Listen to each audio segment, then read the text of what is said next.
Sige, ubusin na natin. Baka kakwentuhan pa eh. Baka kunin pa nila. Thank you for the broken heart. Hey guys, another day, another gala. And ito, nandito tayo right now sa Ross Coffee House around here in Solano. Dito na Solano lang. Sa highway lang to guys, highway. Tara, pasok tayo.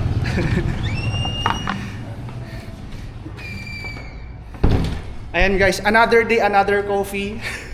Hindi tayo nagkakape. Bossing! Bossing! Boss. Ayan guys. Anong oras nag-i-start ng open? I think 10, 8, or 10, 9. Morning 10. 10. Tapos magsasara siya ng 9. Tapos Wednesday ang sarado, tama? Hindi, open na kami Wednesday. Ay. Ay, oo nga no. Wednesday pa lang ngayon guys. So, kasi dati sarado sila Wednesday eh. Pero ngayon, everyday open. Yun guys, narinig nyo na. So, everyday nag-open na 10 a.m. to...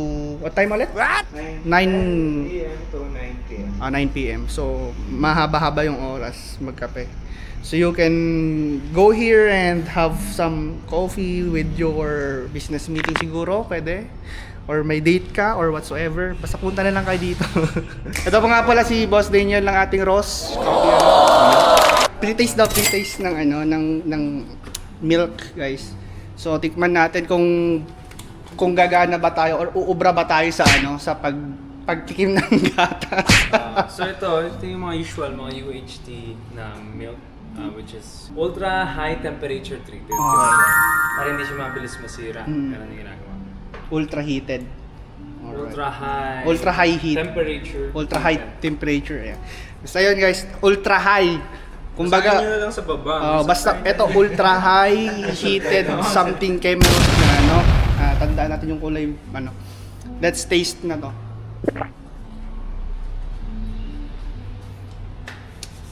Bossing, tandaan mo yung lasa. Nako, baka mag-quiz tayo dito, uwi na ako. May pa-quiz ba dito? Kaya pakopya na lang ako Pagka times to yung bayad ng kape pag di nasagot. Yari tayo guys. Pero to, gusto punta tayo sa Ross. Ayan. Ito ba yung second Ay, iba na naman to. Ito yung pasteurized milk. Pasteurized milk naman to. So i-compare mo para pumasok ka sa pumasok. Sige. Subukan natin yung utak natin ngayon. Okay. Ma-differentiate mo siya. So pag nilagay natin Okay. sa coffee, mas masarap Iban, mas, ito yung mas Yan yung mas mahal. mas mahal to guys. O yun. Buti pa tong gatas mahal ka, Wala pa Pero, mo na yung baso, baka mawala pa yung gatas. Dahil hindi ka niya mahal. ito guys, uubusin ko na habang libre pa. Pero grabe, madi-differentiate mo talaga yung niya, yung lasa niya. Na yung mas mahal is talagang different yung niya. Kumbaga mas may enjoy mo. Kasi may mga I know some coffee lovers that very sophisticated sila sa lasa. And I think magugustuhan nyo to kung ito yung may halo. Ito yung mahalo. So lahat ng mga coffee lover dyan, tinatawagan ko kayo, inaanyayahan ko kayo pumunta dito sa Ross. Tikman ko, premium na hindi kayo magsisisi.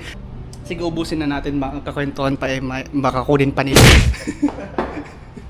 Sa sunod may bayad na yan. Sunod may bayad.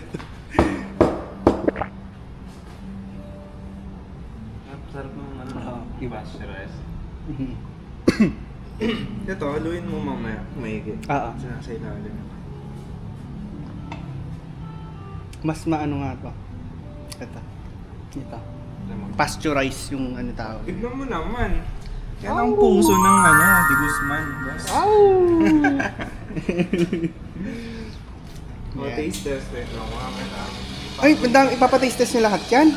Naku, yari ako. Magpapalpitate ba ako dyan? Kasi kagagaling namin ng Taiwan. So parang bakit? Sabi ko, sarap lahat ng kape. Tapos yung gamit ng gatas, kadalasan na yung mahal. Yung pasteurized ang tawag dun eh. Sa pasteurized kasi alam ko na iiwan lahat ng freshness ng milk. Kaya pag ini-steam mo yung sugars or hindi ko alam kung ano yung nagpapatamis doon, is sobrang tamis talaga pag tinikman mo. Ito walang sugar yan ha, coffee and milk lang yan. Parang Oh. cafe latte. Latte. Oh, latte. yan. Titikman ko to? Sige. Uy, Go ahead, Sir David. kailangan ko pa na isa. Ay, isang baso ko siya. Teka lang, buksan muna natin itong straw. There you go. Sa bagay, no? Tama Ano ba lang paghalo to? ko? Kaya mo to, isang shot, one shot Paano, lang to. paano ano ko dito? Isang ganito? One shot lang ito. Tama. Okay, ano? Sige, ikaw naman una. Gusto mong... Kasi baka masira yung puso niya. Yan. Sirain mo na yan. Okay na. Kakasira lang ng Ikaw sa na akin. bumiyak. Kakasira lang ng puso ko sa... Oh, last year. Sige. Hindi, legit yun. Yakin mo na. Bibiyakin na natin guys, bibiyakin na natin. Sakit Thank you na for talaga. the broken heart. Ay, sige. Sige, mix mo. Kita bawasan natin. Hindi siya yung ganun kapait. Tapos, kasi yung kadalasan na pinapatikim sa amin, pag in-order ako, pag, Sumusuntok na sa'yo. Oo, sumusuntok na. Actually kasi ang ginagamit natin is hindi siya dark roast. So dapat yung pait is konti lang. Na magbigay ng kick dun sa lasa ng kape. Kaya makikita mo sa iba talagang pawis na yung ganito. Kasi dark roast na yung, yung style ng espresso nila or yung ginagamit nilang beans. Yan. So pag, kung ma-appreciate mo yung ganyan, sa amin kasi Okay, for sa me, kanya, this... milk, parang siyang chocolatey na yung lasa. ito, sa para sa kanya. Hindi mo na kailangan ng added sugar. Oo. Kasi ako mahilig ako sa hot choco, pero pag magiging kape siya, parang ito na yung version nun, no? So ito for you is like, na chocolate. Ako kape na to eh. So ito yung chocolate mo, ito yung kape mo. Ito yung chocolate ko, ito yung kape, no? So, Okay. Sarap na, sir.